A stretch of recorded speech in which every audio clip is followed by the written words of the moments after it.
हाय, इस वीडियो में जो होम रिबन के अंदर ग्रुप है सेल, उसके बारे में आज इस वीडियो में आपको बताने जा रहा हूँ। जिस सबसे पहले ग्रुप सेल के अंदर जो हमारे पास में कमांड है इंसर्ट का, इसमें जैसे एरो देख पा रहे हैं, मतलब इसमें ड्रॉप डाउन है।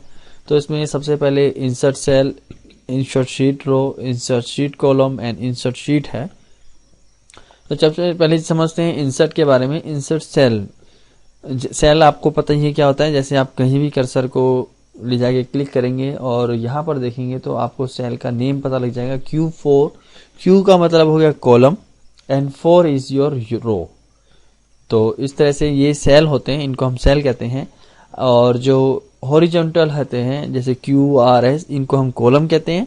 और जो न्यूमेरिक होते हैं वो हमारे रोज होते हैं। ये आपको पहले वीडियो में मैं बता दिया है। और क्योंकि हम दोबारा से सेल के बारे में बात कर रहे हैं तो इसलिए थोड़ा दोबारा से आपको मैंने जानकारी दी है। Row and cell, horizontal QP alphabet जो होते हैं कॉलम्स हैं, एंड न्यूमेरिक जो होंगे हमारे नंबर, वो हमारे रोज होंगे। ठीक है। और जब हमारा कर्सर कहीं पे क्लिक होता है तो वर्कशीट के अंदर वो हमारे सेल्स होते हैं। सेल का नंबर और नेम हम यहाँ से प्राप्त कर सकते हैं, जो कि नेम बॉक्स के अंदर Q6 है। ठीक है, ओके। अब हम बात करें इंसर्ट की। इंसर्ट में सबसे पहले जो है इंसर्ट सेल है। अगर हमें एक सेल सेलेक्ट करना है और इंसर्ट करना है, और तो जैसे मैंने अभी सिलेक्ट किया है अपना सेल Q7 जिसके अंदर ऑन लिखा हुआ है, और मैं चाहता हूं कि ये जो ऑन है, ऑन से पहले एक सेल इंसर्ट हो जाए और जो ऑन है वो नीचे शिफ्ट हो जाए, बाकी जो भी इसके अंदर मटेरियल टेक्स्ट है वो डिस्टर्ब ना हो। तो यहाँ से मैं जाके इसमें इंसर्ट सेल कर सकता हूँ। इसमें इंसर्ट सेल में जब आप सिलेक्ट करते हैं तो इसमें आपको 4 ऑप्शन पूछता है कि जो आप सिलेक्टेड सेल है उसको आप क्या करना चाहते हैं। जब भी हम इंसर्ट करेंगे सेल तो एक सेल कहीं ना कहीं शिफ्ट करना पड़ेगा, तो वो आपसे यही पूछ रहा है कि आप शिफ्ट कैसे करेंगे। आप जो सिलेक्टेड सेल है उसको राइट में शिफ्ट करना चाहते हैं, या एंटायर रो को ही शिफ्ट कर देंगे नीचे, या एंटायर कॉलम को। तो अभी हम फिलहाल शिफ्ट सेल डाउन करते हैं कि जो ऑन है वो नीचे हो जाए और एक न्यू सेल इसके अंदर क्रिएट हो जाए। ये फंक्शन जो है काफी इंपॉर्टेंट होता है जब हमारे पास से बहुत ज्यादा क्वांटिटी में टेक्स्ट होता है कॉलम में, और हम अपने टेक्स्ट को डिस्टर्ब नहीं करना चाहते, और हम चाहते हैं कि एक सेल को हम इंसर्ट कर लें बीच में ही जिसमें हम अपना टेक्स्ट फिल कर सकें। तो आप उस सेल को डाउन कर सकते हैं। तो इस सेल को सिलेक्ट करके डाउन करके ओके करेंगे तो जो हमारा सेल है ऑन जो सिलेक्टेड था उसकी जगह पे एक ब्लैंक सेल हमारे पास में आ गया जिसमें हम कुछ भी टाइप कर सकते हैं, और बाकी जो है हमारा कोई डिस्टर्ब नहीं हुआ है, वो सारा वैसे ही है। ठीक। इसके बाद में इस तरह से आप इसे जो सिलेक्टेड है उसको आप लेफ्ट में राइट में शिफ्ट कर सकते हैं। यहाँ की जगह पे ये M में आ जाएगा, देखिए कैसे, और वहां पर एक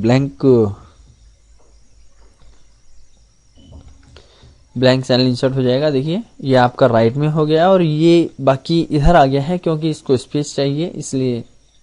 और इस तरह से यहाँ पर हमारे पास में एक न्यू कॉलम सेल आ गया है जो कि हम अपने रिक्वायरमेंट के हिसाब से इसे यूज कर सकते हैं। ठीक। उसके बाद में आप अगर एंटायर रो को ही आप शिफ्ट करना चाहते हैं जो सिलेक्टेड है ऑन, तो इसमें रो अगर आप सिलेक्ट करके इसे करते हैं तो क्या होगा कि यो ऑन एंड यूट्यूब, ये जो 7 है इसके पूरी एक न्यू रो इंसर्ट हो जाएगी और ये पूरी रो नीचे चली जाएगी। देखिए कैसे, देखा, तो ये जो 7 था वो ब्लैंक हो गया है, और जो मटेरियल आइटम थे या टेक्स्ट था ऑन एंड यूट्यूब, ये हमारा नीचे शिफ्ट हो गया है। इस तरह से आप एंटायर रो को भी शिफ्ट कर सकते हैं। इसके बाद में हमारे insert sheet row. Insert sheet रो का मतलब अगर आप एक रो ही इसमें इंसर्ट करना चाहते हैं सेल की तरह, तो आप इसमें पूरी ये जो शिफ्ट है ये नीचे शिफ्ट हो जाएगी आपकी, और एक रो इंसर्ट हो जाएगी। देखिए ये पूरी की पूरी रो इंसर्ट हो गई है एक नई, और जो ऊपर था वो नीचे आ गया है। ये फंक्शन बिल्कुल ऐसे ही फंक्शन जो है ये सेम फंक्शन है। एंटायर रो को या तो आप एंटायर रो सेलेक्ट कर लीजिए या फिर यहाँ से इंसर्ट रो सेलेक्ट कर लीजिए, दोनों एक ही काम कर रहे हैं। इसके बाद में हमारे पास में इंसर्ट शीट कॉलम, मतलब अगर आप एक पूरा कॉलम ही इसमें इंसर्ट करना चाहते हैं तो वो भी आप इसमें सिलेक्ट कर सकते हैं। देखिए कैसे, तो देखा आपने जो हमारा मटेरियल आइटम और टेक्स्ट थे वो एन में थे, एन से उठ के वो ओ एंड पी में चले गए हैं और यहाँ पर एक ब्लैंक कॉलम इंसर्ट हो गया है। लास्ट में हमारे पास में जो इंसर्ट शीट है, अगर आप कंप्लीट शीट, ये हमारी शीट्स होती हैं, यहाँ पर एक ब्लैंक शीट इंसर्ट करना चाहते हैं तो आप यहाँ से इंसर्ट कर सकते हैं ब्लैंक शीट। देखिए अभी मैं इसे क्लिक करूंगा तो इंसर्ट करने के बाद में शीट नंबर 6 हमारे पास में आ जाएगी। सॉरी 7 आ गया है क्योंकि 6 शायद मैंने पहले ही यूज कर लिया था। और जैसे ही अगर आप दोबारा से इसमें इंसर्ट करना चाहें तो वो 8, इस तरह से आप इसमें इंसर्ट कर सकते हैं अपनी न्यू शीट्स को भी। उसके बाद में इसी तरह से हम डिलीट भी कर सकते हैं। डिलीट सेल अगर आप करना चाहते हैं तो जैसे जो डिलीटेड सेल है उसको आप कैसे शिफ्ट करेंगे, लेफ्ट में या राइट में, वो आप यहां से सिलेक्ट कर सकते हैं। उसके बाद इसी तरह से डिलीट शीट रो, अगर आप पूरी रो को ही डिलीट करना चाहते हैं, देखिए डिलीट हो गई है। एंड कॉलम को डिलीट करना चाहते हैं तो पूरा कॉलम डिलीट हो सकता है।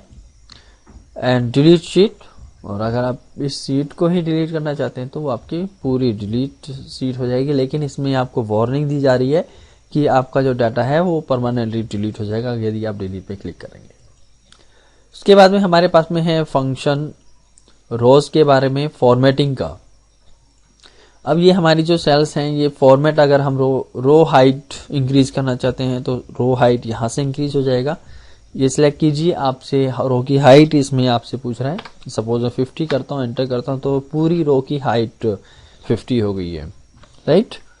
इसके बाद हमारे पास में है ऑटो फिट रो हाइट। अब जैसे ही इसमें क्या होगा कि जितना भी टेक्स्ट होगा वो ऑटोमेटिकली ही इसमें सिलेक्ट हो पाएगा। देखिए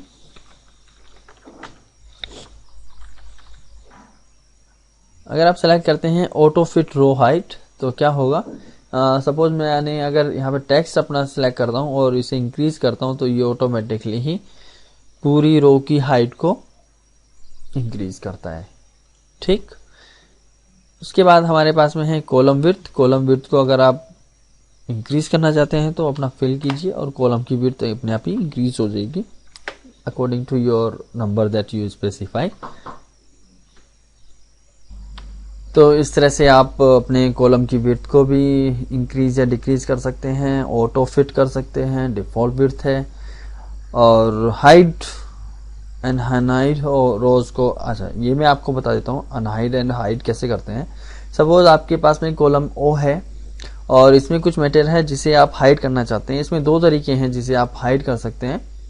आप सिलेक्ट कीजिए कॉलम के लास्ट वाले जो बॉर्डर है उसको और इसे बिल्कुल टच कर दीजिए तो ये आपका हाइड हो गया, लेकिन वहां पर आपका जो कॉलम है वो डिलीट नहीं हुआ, केवल हाइड हुआ है, ठीक है। जैसे कि एन ओ इसमें हाइड है और पी। अब इसको आप अनहाइड करने के लिए आप इसे सिलेक्ट कीजिए दोनों को और राइट क्लिक कीजिए और यहाँ पर अनहाइड का ऑप्शन आ रहा है, उसे आप अनहाइड कर सकते हैं। तो आपको ये हाइड और अनहाइड की ऑप्शन अगर आप यूज करना चाहते तो आप यहाँ से यूज कर सकते हैं। और यहाँ से भी सेम फंक्शन है, आप इसे भी अनहाइड कर सकते हैं। रो को भी हाइड कर सकते हैं एंड कॉलम को भी। सपोज चलो आप रो को हाइड करते हैं, सिलेक्ट कीजिए अपनी जो सेल है जिसकी रो को आपको हाइड करना है एंड हाइड रो। तो आपने देखा आपकी जो रो है वो हाइड हो गई है। और यहाँ पर देखेंगे तो 6 के बाद में सीधा 8 है जो कि 7 यहाँ पर था जो कि हाइड हो गया है। अब इसे आप अनहाइड कर सकते हैं, अनहाइड कीजिए, लेकिन अभी नहीं हो क्योंकि ये कॉलम का था, इसलिए अनहाइड करने के लिए आपको फॉर्मेट में जाके अनहाइड रो करना पड़ेगा। तो आपको